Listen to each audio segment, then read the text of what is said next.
Hello, my name is John Schneider. When I was a kid, I used to visit my Grandma Vi in the Jersey Bayshore area, and I'd take 8mm movies of my family and their friends. In fact, I was the family filmmaker. Today I live here, but traded my film camera for video, and recently shot this tugboat in the Shrewsbury River. Welcome to Jersey Bayshore country. This is where you'll find Raritan Bay, the Atlantic Ocean, as well as Sandy Hook Bay. Where is the Jersey Bayshore? Let's get oriented by starting with the big picture. It's somewhere in here, part of the universe, and definitely part of our world. But it's like no place I've ever experienced. And as soon as we land, I'll show you around.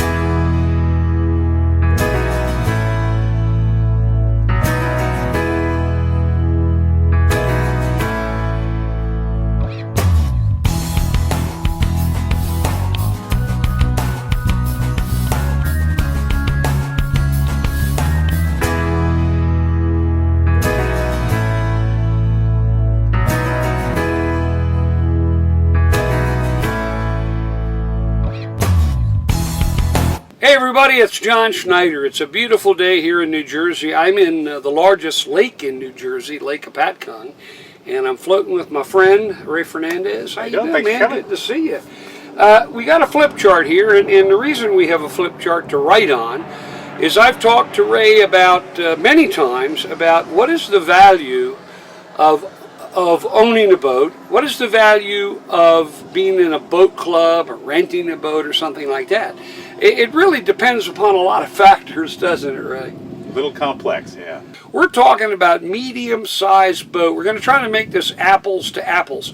So as an example, let's talk a little bit about, I know that your boating club that you have both in Highlands, New Jersey, and here in Lake Apatcong, New Jersey, the average boat size is what, and what kind of boats do you have to offer? I'd say average is about 23 feet, triple pontoon or bow riders, in that range of $50,000 to $70,000. And so there's also a maintenance cost.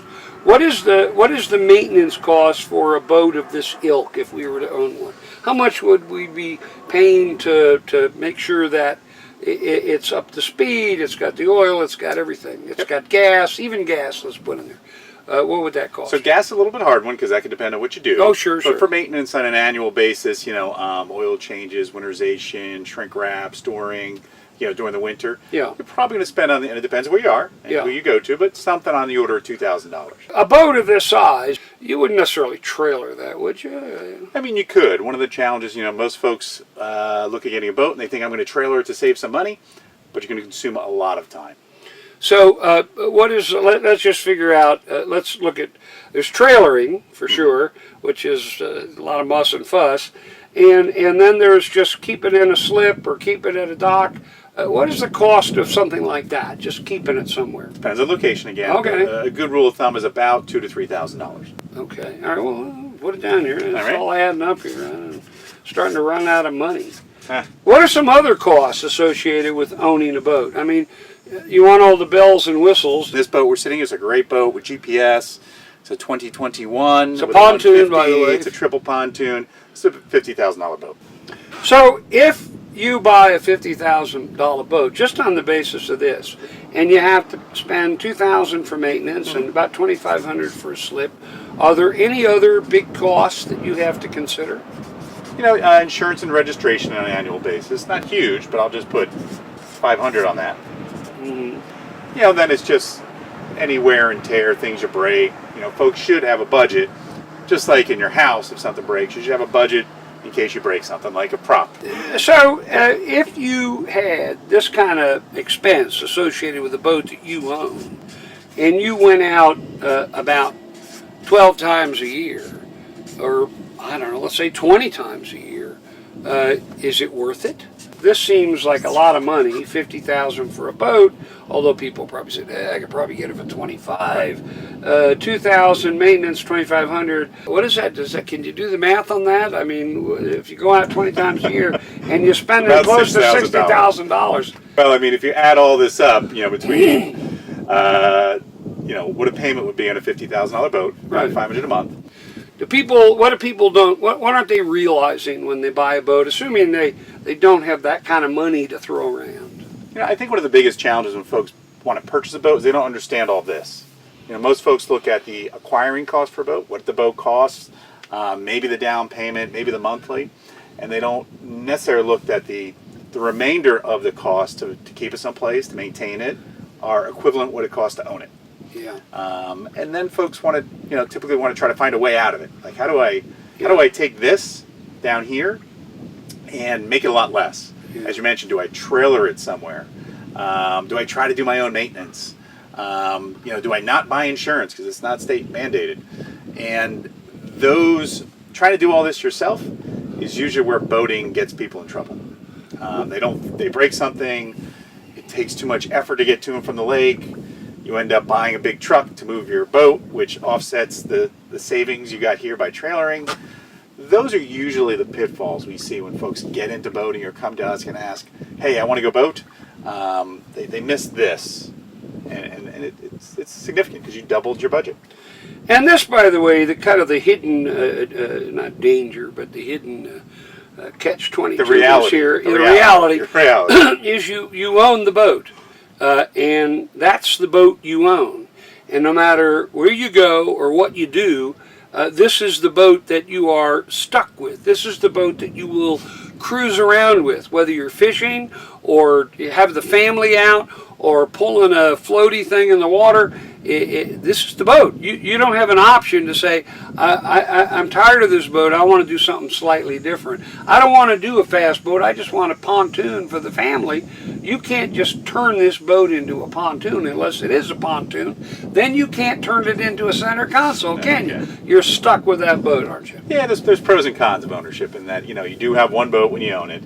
But, if you buy wisely and understand what you're going to use it for, you can typically find a boat that's going to suit most your needs. It's not going to be perfect for everything necessarily, but suit most your needs. Like, you go and you buy a boat and it was great for 2 or 3 years, but then life changes. Your kids get older or you have to move, and, owning may not make sense. Same with the club. We have some members that have been with us, 7, 8 years, running. And then we have some members that do it for a year and just are like, this just really isn't for me. I didn't have the time. And that's okay. I prefer if it didn't fit for someone and it didn't fit, they didn't have the time, great, they were able to get out, but it felt good. And then we have folks that'll be with us 3 or 4 years, all of a sudden the kids go to college, maybe it doesn't fit in their budget, and they'll stop. But they feel good about it because there's when you're done, you're done. Where a boat, when you're done, now you got to get rid of it. And all of a sudden this $50,000 boat might turn into a $35,000 boat after 5 years, and you got to take that loss. Yeah, and this is also, I think, probably maybe not a bad deal if you know about boats and you've had a lot of different boats, and over the years of your experience with boats, you say to yourself, I've always wanted this particular kind of boat. I'm going to buy it because I've studied this for a long time. If you're new at the game, you don't necessarily want to drop this kind of change on a boat if you haven't really done the kind of research that you need. And if you want to play around a little bit more to try different boats to see what you like, then maybe moving over to this area, this club idea is the way to go, right? Yeah, I think it's eyes wide open. If you go in understanding about all of this, and then understanding that owning gives you a lot more access, although you do have one boat. If that suits your lifestyle, if you want to have one boat, put your name on it, there's a lot of value of owning. It's just you have to understand what that is, and it has to equal up to this. And of course, managing all this. There are the hidden costs of time, and I'm going to say anxiety, because if there is a storm and your boat is tied up somewhere in a marina, I always had to run down to the marina to make sure I wasn't sinking, to make sure the bilge pump was working, to make sure that everything was okay. And I didn't like doing that. It was too much responsibility. Some people like it. And it really? Yes. But you're right. Every one of these aspects of owning a boat has some hidden cost, and that's time. Whether it's trailering to the ramp, or going down and uncovering and cleaning up things and making sure you got gas and making sure. I've been to a boat I owned before, and I've said to a couple of people, "Hey, come on, I'll take you out of my boat." And I got down there and I couldn't turn over the motor because the battery was dead, or there was water in the gas line, or some crazy thing like that was happening. And with a club idea, you really almost have nothing to worry about, do you? Except making sure you can get a boat that's available, and most times boats are available. Yeah. The idea of the club is it takes away this and just gives you the time per year out in the water. Yeah. That's the biggest thing. Yeah. And so I think some people think too, joining a club. I was worried about it at first. Buying a boat's a lot of money. When you compare what it costs to be a member of the club, it can seem like a lot of money, but the money that is associated with the club doesn't even approximate this $50,000. It may be more in the range of all the maintenance and all the little stuff you have to worry about that you don't have to worry about in the club, right? Correct. Yeah. The club takes all this away, and again, just gives you the time of the water, and then you choose your cost based on how much you may use the boat. Yeah. When you own a boat, you got to get your license, you got to be careful, you got to understand where you're going, you got to be able to read maps, nautical maps, and things like that. When you're a member of the club, you help people. Sorry. You help people get the license required, and you help them with training at no cost whenever they want it. So if I'm having trouble coming in to a dock and dine, a restaurant, and I'm having trouble leaving or tying up or doing the right knots or whatever they are, you'll help me for free of charge no matter how long it takes. So you'll come out with me. So training is an aspect of cost that you may or may not take advantage of, but if you don't take advantage of it and you have an accident, God forbid, as a result of not having the training, it'll be very costly. This number goes It could be up. your life, it could be an injury, it could be somebody suing you because you rammed into their boat, and that training is a comforting thing to have. Sure. But with the boat club, you get that. That's part of our package, is that we're training you how to use the boat, which creates better safety, better experience, more comfortable as a driver, and you like it a lot more. You come to the club, you can make your reservation online, you pick out the boat you want, you pick out the times that you want to go out, and when you get here, you guys are waiting, ready to go, aren't you? Boats are waiting for folks. Your boats are also safety equipped with Everything's on the boats. Everything's on the boat. And if something happens, you can call you, or if you lost, I don't know where I am, Yes. and you say, well, describe where you are, and you say, hopefully if we train correctly, you're not lost. We haven't had a lot of lost people. I really, really, really like being a member of a club, and I'm not just saying that because Ray's my friend, and we became friends through the club. In fact, Ray seems to be friendly with everybody that's a member of the club, even people who aren't in the club.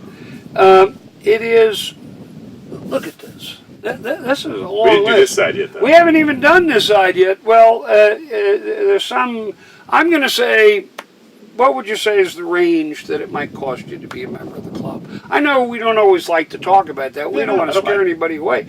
What do you think? So the biggest thing you do with clubs, one of the costs is initiation, and that's going to range from $1,000 to $2,000 for us. So like when you first join, like if you're to join a country club, you usually have to pay something in to join to be like a member. And the idea being is, we do all this training. We acquire all these boats and gear and equipment, and so some of that cost has to get passed on to our members to help us manage all this, and that's where your initiation falls in. And if you don't have a boating license, part of the initiation might be helping me get that license. We're going to get. We don't do the course. No, I know because it's regulated. But yes, we'll bring you to the person to do the course. So you can take your course. We can coach you through it, help you get that, and then the other thing we mentioned is the training, where we put you on a boat, go through a pretty extensive training exercise, and bring you back. And we do clinics, and so that's a big part of where that initiation goes towards, and that's up front. So you pay it, just like if you bought a boat. Is that a lifetime initiation? Yeah. Okay. You stay with us. Just like if you bought a boat, if you bought a boat, you do some training up front, or you'd have to put a down payment on a boat. Yeah. So that's kind of where that equates to. Yeah. Okay. What else? Annual fees. So as a membership fee, you could be anywhere from, 2,400 to about 6,000 per year. What's that going to depend upon? The times you go out. 5, 10. These are our memberships, 15 or unlimited. So is this a kind of a sliding thing, or how does it work? Yeah. So do I have to make a decision up front about how many times I'm going to go out? You do, so we can actually get you started, but you can adjust it during your membership. So the idea is you may join at a 5 time, which is 2,400, and when this happens, people get into it and they love it. And the first month they blow through all 5, and they're like, "I love it," and we'll change them over to unlimited at 6,000. So it allows you that flexibility to to change how much you may use the boat and kind of get that change your commitment. Okay. Because folks want to come out very often, especially when they buy a boat, and say, "Hey, I'm going to go out 30, 40 times a year." Right. That's a lot, and they don't. And that's I see that more times than not. Yeah. I'd say I got a $50,000 boat. Mm-hmm. I'm paying $30,000 generally a year. So I say over 5 years of the boat, you spent out of pocket $30,000. Right, I got that. We'll add another 5 because you did down payment. So you spent $35,000 on that boat over 5 years. But now it's time for you to exit the boat. Right. You're going to sell it, and it's going to have a residual value. All right, got it. Maybe that's 35. Oh, I see what you're saying. And now you got rid of the boat for 35, but you still had a loan on the boat. Got it. For probably 35 grand. Okay. So maybe the boat breaks even after 5 years that you got rid of it. Yeah. But you already spent that $35,000 on the boat. Well, how can we compare then? How can we compare? But with a boat club, depending, you're always paying this, and probably by that 5th year, you didn't use the boat a lot. Right. So maybe you broke down to 5. So if you look at with a boat club, maybe you did unlimited the first year, 15 the second, 10 the third, 5 the fourth.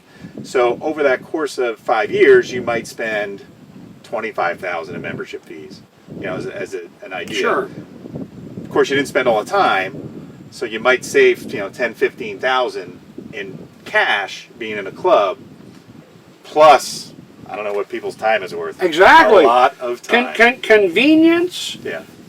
And the whole notion of pleasure, because there's a lot of anxiety coming with all of this in terms of, like I say, storms, storage, maintenance, all the things you have to do, because it's yours and you don't have it out you don't own it. You own it 24 hours a day. Yeah. Here, you sort of own it while you're out on it. And so it's not as costly. There's not much anxiety associated with it. You're having a great time. So the pleasure of not having to deal with all of this for the 5 years that you own it, there's a financial savings, whether it's negligible or not. It doesn't matter so much when you bring in the convenience and hassle-free aspects of being in a club, right? Yeah, I think, you've mentioned a whole bunch. Either way, you're trying to buy experience, right? You're trying to buy time on the water with family and friends, and that's really what you're searching. You're not buying the asset, because it's not. It's a liability, because it depreciates. Yeah. So you're trying to buy an experience. With this, the purchase is a lot easier. Takes way less resources, and you're buying time. Some people think about, and I didn't make this up, but like what's Uber? Uber is you're buying time. It's just convenience to get in the car and go and not have all the ownership costs. With the boat club, you're kind of doing the same. Is you're buying time, and time is it is the most valuable thing we have as a human, is our time. Whether it's time that we're experiencing on the water or the time that I didn't spend on this. But some people like this, and we like this too, because we run a service department. If you buy a boat, okay, and you have it for 5 years, and you do all the math and everything, and you might sit down at your dining room table one night and say, honey, I had this boat for 5 years, and all the expense and all the money, including, let's minus what I got back after selling it, and let's not even put in the inconvenience and the time it took and all that. It cost me, every time we went out, it cost me $700. Yeah. Okay? What kind of math would you have to do over here to figure out how many times would you have to go out to make it worth your while, and what would it cost? Well, this is really easy on our side, because it's there's just some direct fees that you're paying, and then you divide that by the time you go out. Yeah. This takes a lot more. Like because of the time resources and all the little incidentals. You bought a captain's hat, or you had to buy little things for your boat. This is a little bit challenge. I'd say the biggest thing, and when folks come in, we'll do this, and sometimes we have to ask folks to be patient when they first encounter us as a company, because we ask tons of questions. We really try to dig in and understand how you're going to use the boat, what you want to get out of it, how much time you have, how much you're willing to invest, both in upfront costs to do training or get used to the boat, or to acquire the boat. We ask a lot of questions, and what we're really trying to dig into, and what folks that are interested in boating should dig into, is how much time do I really have to spend on it? Like how many weekends do I have right now, like before I get into boating, to go do something else, like to add another hobby. And the key is trying to match the time you have to the experience you're going to get involved in. And as I mentioned earlier, one of the biggest things, folks walk in and they say, oh, I'm going to go out like 20, 30 times. And we'll ask, like, can you look at your calendar and really dig in and say, did you have 20 or 30 times last summer you could have used the boat? And usually that creates some pause, and folks come back and go, probably 50 or 70% of the folks say, no, not really. Maybe I had 15 times. And I will usually say, take whatever you think you have and multiply that times 0.7. So you're probably 30% overshooting, and that's probably what you're going to use. So if you said I'm going out 20 times, you're probably only going out 14 times. And when folks come into a boat club, we'll say, hey, why don't you go for the lesser? Or if you're going to go buy a boat, say, hey, if I only went out 14 times, are these expenses okay? And then it settles with the person, the guest. I'm okay spending this to go out 14 times, or I'm okay. Like, what do you feel comfortable with? Because you want to walk away feeling good. And, that's one of the biggest upfront things we try to do with folks that are getting into boating is eyes wide open, understand what you're getting into, how many times you're going to use it, and when that's all done, are you going to feel good about it? Well, I guess, it's up to individuals to kind of figure out what do they feel good about. Yes. I mean, I certainly like to go out in a boat and not have it cost me anything. It's not just the positive pluses, that's redundant, but the positive pluses of the membership. It's also, like you say, the elimination of certain kinds of expenses that you don't have to incur over here, including the expense of time. Yeah. So if you have a lot of time to play around on this side, have fun, go for it. But this is for people like me who don't want to be bothered with all this stuff. I want the security and the safety and the pleasure. Simplicity. Simplicity altogether. I don't want to have to deal with all this stuff. If that's your thing, and for you, fixing it, maintaining it, and making sure you get out enough times is your hobby, then be prepared to spend a lot of time in that hobby to make it worth your while, if money matters to you. Over here, it's money mattering, for sure, but it's also time that matters. It's the degree of pleasure that you receive, and the minimization of all the hassles that you might experience over here, right? Yeah, you've wrapped it up. Simplicity. Would you like to join the club? I'm not only a club member, but I'm the president. Well, I can't think of anything else. I think we've covered a lot of material here. It's hard buying a boat. Boats of this ilk, of this size and complexity, are oftentimes more expensive and more demanding than buying a car. Well, yeah, we've got a mechanical vehicle on the water, so you have to deal with all the water stuff. So it can be a little bit challenging. Yeah, and there's safety requirements as well on the road. You got to obey all the laws. That's right. You got to obey all the laws in the water as well.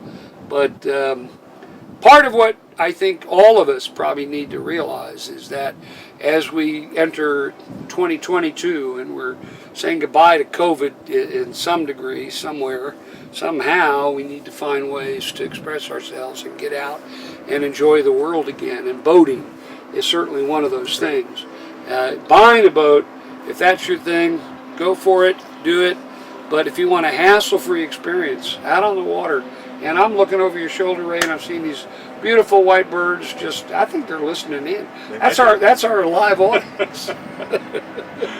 Thanks for coming out. Thanks for me. coming. I came out with you. Actually, Yeah. it's your boat, but it is so beautiful. It is a beautiful and day. not many boats out today. But what's that? What kind of boat is that? That's amazing. Dock barge. The dock barge. You see all kinds of boats out on the water.